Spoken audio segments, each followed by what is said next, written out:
para resistir su poder. El agente más poderoso que pueda ponerse en juego en el corazón humano estaba contendiendo con ellos, pero no querían ceder. No es Dios quien ciega los ojos de los hombres y endurece su corazón. Él les manda luz para corregir sus errores y conducirlos por sendas seguras.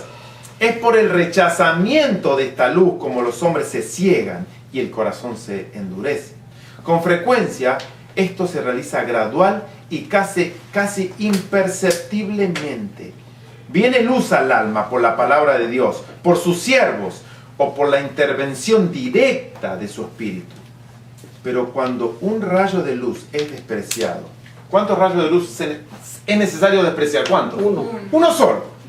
Cuando un rayo de luz es despreciado, se produce un embotamiento parcial de las percepciones espirituales y se discierne menos claramente la segunda revelación de la luz. Así aumentan las tinieblas hasta que anochece en el alma. Así había sucedido con estos dirigentes judíos. Estaban convencidos de que un poder divino acompañaba a Cristo, pero a fin de resistir a la verdad, contribuyeron la obra del Espíritu Santo a Satanás. Al hacer esto, prefirieron deliberadamente el engaño. Se entregaron a Satanás y desde entonces fueron dominados por su poder. Estrechamente relacionada con la amonestación de Cristo acerca del pecado contra el Espíritu Santo, se halla la amonestación contra las palabras ociosas y perversas. Las palabras son un indicio de lo que hay en el corazón, porque de la abundancia del corazón habla la boca, pero las palabras son más que un indicio del carácter. Pero las palabras son más que un indicio del carácter. Tienen poder para reaccionar sobre el carácter. Los hombres sienten la influencia de sus propias palabras. Con frecuencia, bajo un impulso momentáneo provocado por Satanás, expresan celos o malas sospechas y dicen algo que no creen en realidad. Pero la expresión reacciona sobre los pensamientos.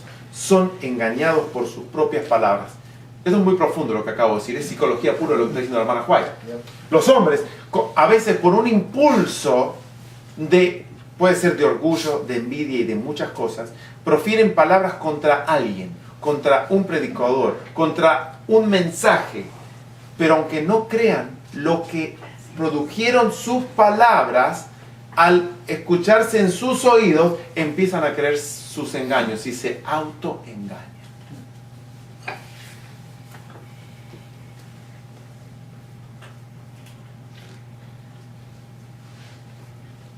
Habiendo expresado una vez una opinión o decisión, son con frecuencia demasiados orgullosos para retractarse y tratan de demostrar que tienen razón, hasta que llegan a creer que realmente la tienen. Miren cómo funciona. Primero mienten, saben que están mintiendo, después escuchan sus mentiras, se autoengañan y después se convencen como que realmente tienen la verdad. Es peligroso pronunciar una palabra de duda. Peligroso poner en tela de juicio y criticar la verdad divina. La costumbre de hacer críticas descuidadas e irreverentes reacciona sobre el carácter y fomenta la irreverencia e incredulidad. Más de un hombre que seguía esta costumbre ha proseguido, inconsciente del peligro, hasta que estuvo dispuesto a criticar y rechazar la obra del Espíritu Santo. Jesús dijo: toda palabra ociosa que hablaren los hombres, de ella darán testimonio, de ella darán cuenta en el día del juicio, porque por tus palabras serás condenado y por tus palabras serás justificado. Luego añadió una amonestación a aquellos que habían sido impresionados por sus palabras, que le habían oído gustosamente, pero que no se habían entregado para que el Espíritu Santo morase en ellos. No solo por la resistencia, sino también por la negligencia es destruida el alma. Esto es muy importante porque es un punto. No solamente por la resistencia al Espíritu de Dios, el alma es destruida, sino también por qué. La negligencia. Cuando el espíritu inmundo ha salido del hombre, dijo Jesús, Anda por lugares secos buscando reposo y no lo halla. Entonces dice, me volveré a mi casa de donde salí. Y cuando viene la halla desocupada, barrida y adornada. Entonces va y toma consigo otros 7 espíritus peores que él.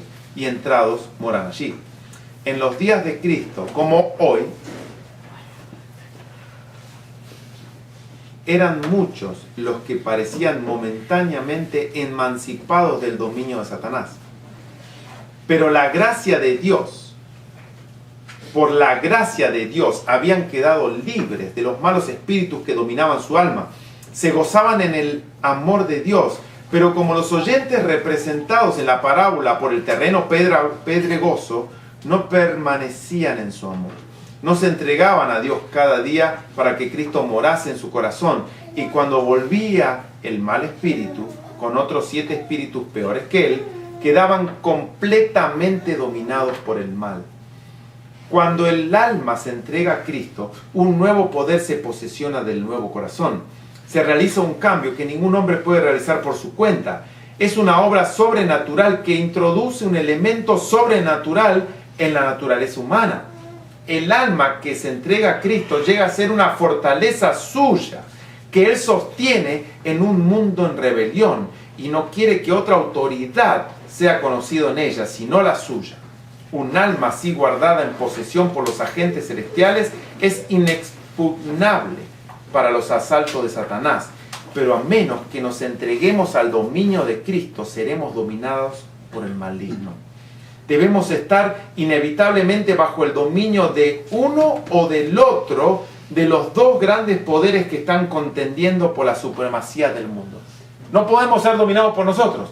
O somos dominados por Cristo permanentemente, o ¿quién nos domina? Satanás. No hay punto intermedio. No es necesario que elijamos deliberadamente el servicio del reino de las tinieblas para pasar bajo su dominio. Basta que descuidemos de aliarnos con el reino de la luz. No tenemos que hacer nada. Nada. Para que estemos aliados con Satanás. Es más, nacemos y ya estamos aliados con Satanás. Si no cooperamos con los agentes celestiales, Satanás se posesionará de nuestro corazón y hará de él su morada. La única defensa contra el mal consiste en que Cristo more en el corazón por la fe en su justicia. A menos que estemos vitalmente relacionados con Dios, no podremos resistir los efectos profanos del amor propio, de la complacencia propia y de la tentación a pecar. Podemos dejar muchas malas costumbres y momentáneamente separarnos de Satanás, pero sin una relación vital con Dios por nuestra entrega a Él, momento tras momento, seremos vencidos.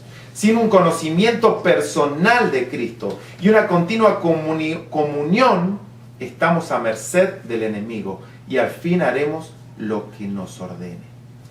Son peores las cosas últimas de tal hombre que las primeras. Así también dijo Jesús, acontecerá a esta generación mala. Nadie se endurece tanto como aquellos que han despreciado la invitación de la misericordia y mostrado aversión al Espíritu de gracia.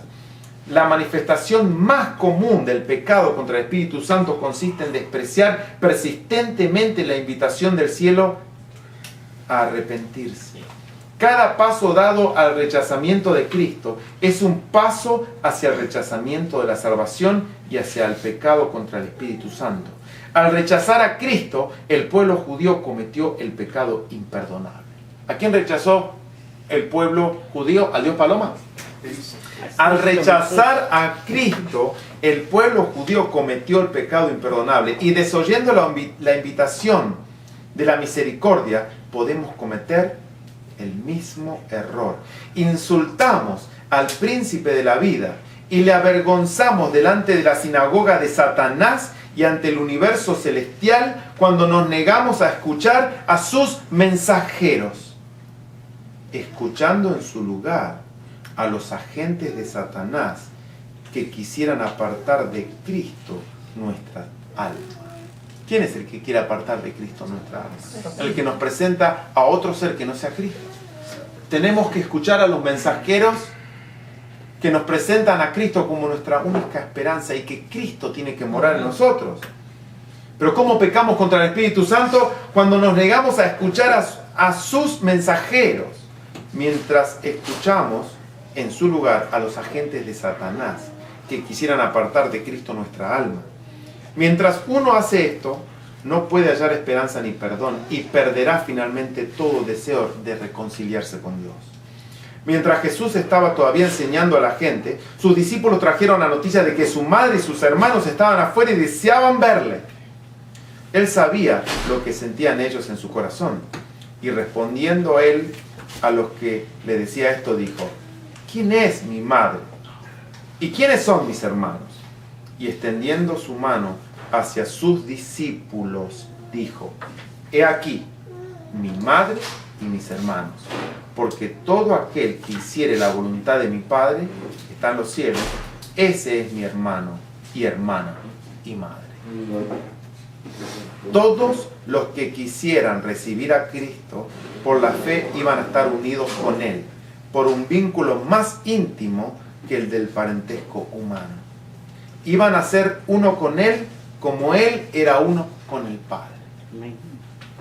Al creer y hacer sus palabras, su madre se relacionaba en forma salvadora con Jesús y más estrechamente que por su vínculo natural con Él. Fíjense, su madre María, al creer en Jesús, la relacionaba mucho más estrechamente que por su vínculo natural con Él. Sus hermanos no se beneficiarían de su relación con Él, a menos que le aceptasen como su Salvador personal. ¿Qué apoyo habría encontrado Jesús en sus parientes terrenales si hubieran creído en Él como enviado del cielo y hubiesen cooperado con Él en hacer la obra de Dios? Su incredulidad echó una sombra sobre la vida terrenal de Jesús. Era parte de la amargura de la copa de desgracia que Él bebió por nosotros. El pecado o blasfemia contra el Espíritu Santo es, y voy a resumir, la sentencia de muerte del juez y la renuncia de nuestro abogado. Solamente Cristo puede darlo. El pecado o blasfemia contra el Espíritu Santo es el fin de gracia individual. ¿Cómo se llega a esta sentencia?